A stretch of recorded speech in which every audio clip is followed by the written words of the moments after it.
Jeremy Clarkson isn't shy in voicing his opinions. It's clear he isn't a fan of this Labour government and has blasted Keir Starmer 3 times in the last 2 weeks, along with having a go at Angela Rayner. Now today, it's Sadiq Kahn. Let's see what the presenter has said in a scathing new rant, all whilst going over all of the latest news from up and down the country.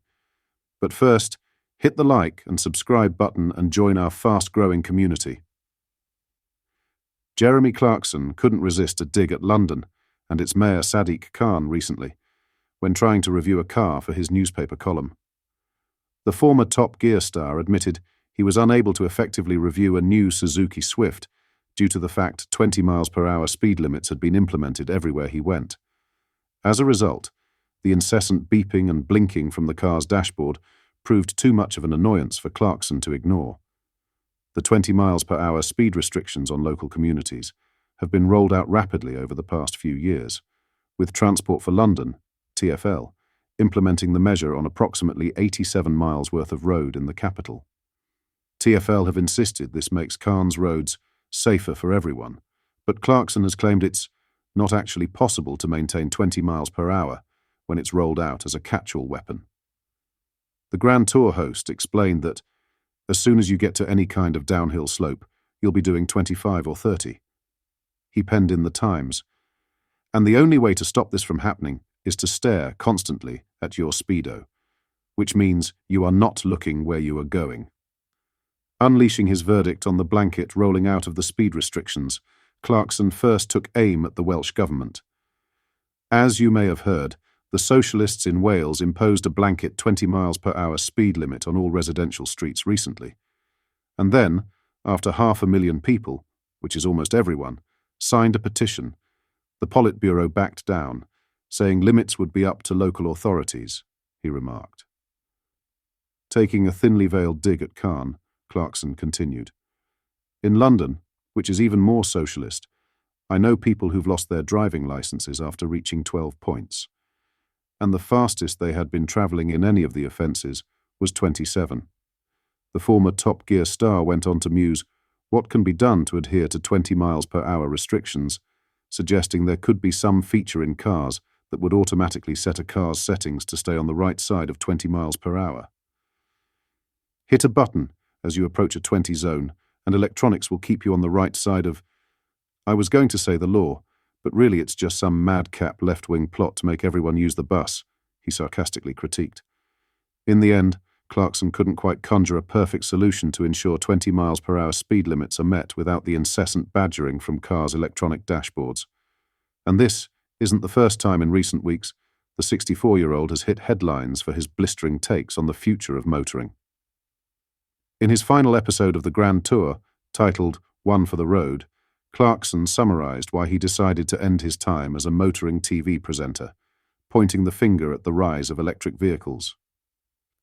After celebrating the noise emitting from the engine of his Lancia, Clarkson turned to the camera and told viewers, "And all of you lot growing up today with your electric cars, you're never going to hear it. There are lots of reasons why we're jacking this show in, but for me, one of the main ones is I'm simply not interested in electric cars. They are just white goods. They're washing machines. They're microwave ovens. You can't review those. You can't enjoy them. They are just crap." The take on the modern state of motoring sparked a mixed reaction from viewers, with some accusing Clarkson of spreading utter BS about EVs. Democrats are becoming increasingly concerned.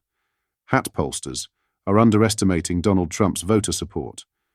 While most polls show moderate but consistent leads for Kamala Harris, some supporters are unnerved by the small margin of her advantage in 3 northern battlegrounds, Pennsylvania, Michigan, and Wisconsin. These 3 states are deemed essential if Harris is to win the presidential election. Meanwhile, Trump leads among likely voters in the battleground states of Arizona, Georgia, and North Carolina, a New York Times/Siena College poll showed earlier this week. While some polls have shown the vice president with leads of between 4 and 6 points in Pennsylvania, generally judged the most important swing state, others show Trump trailing by smaller deficits. According to several different recent polls, narrower gaps separate the two in Michigan and Wisconsin, where Harris's lead is just 1 or 2%. Echoing the fears among Democrats is the knowledge that Trump greatly outperformed predictions in these three stares when he narrowly won them over Hillary Clinton. In 2020, he was pipped by Joe Biden by far smaller margins than forecast. According to the NYT poll, Trump bested his Democratic rival 50% to 45% in Arizona last week, 49% to 45% in Georgia, and 49% to 47% in North Carolina. One of the other key states Harris will be hoping to win back is Florida. One of the state's Democrat delegates, Jennifer Jenkins, said she believes the vice president can flip the state blue for the first time since 2012.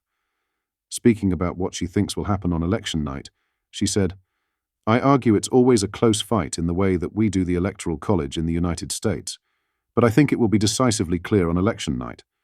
I think it's going to be clear not just from winning states, but I think states that are traditionally very red, we're going to see those margins significantly shrink together, which is going to give us a really good predictor of what those battleground states are going to do the days after the election.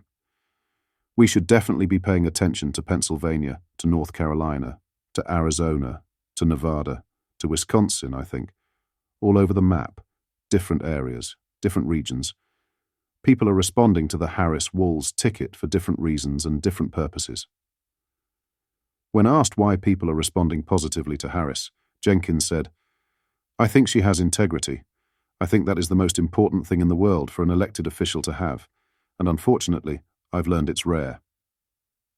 I argue that if someone has integrity, who's representing you, and you don't necessarily agree with what they believe are their values, at least you know where they're coming from, and you can understand where they're going, what their intent is.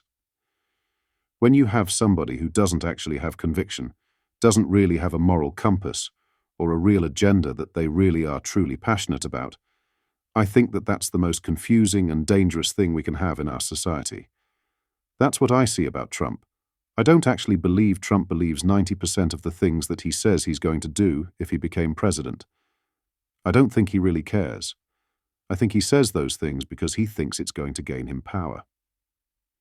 The New York Times Siena poll indicated that the vice president's bounce from this month's debate against Trump, which most surveys indicated she won, was the smallest enjoyed by any presidential debate-winning candidate in the 21st century.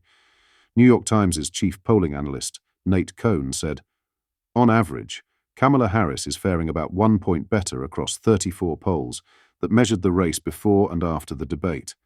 George W. Bush, John Kerry, Barack Obama, Mitt Romney, Hillary Clinton, Joe Biden, and yes, Donald J. Trump earlier this year all peaked with gains of at least 2 points after their debates." What are your thoughts on what we discussed in today's video? Let me know down in the comment section below. If you've not yet already, make sure you do drop a like on this video and subscribe to the channel for more British content. Thank you, take care, goodbye.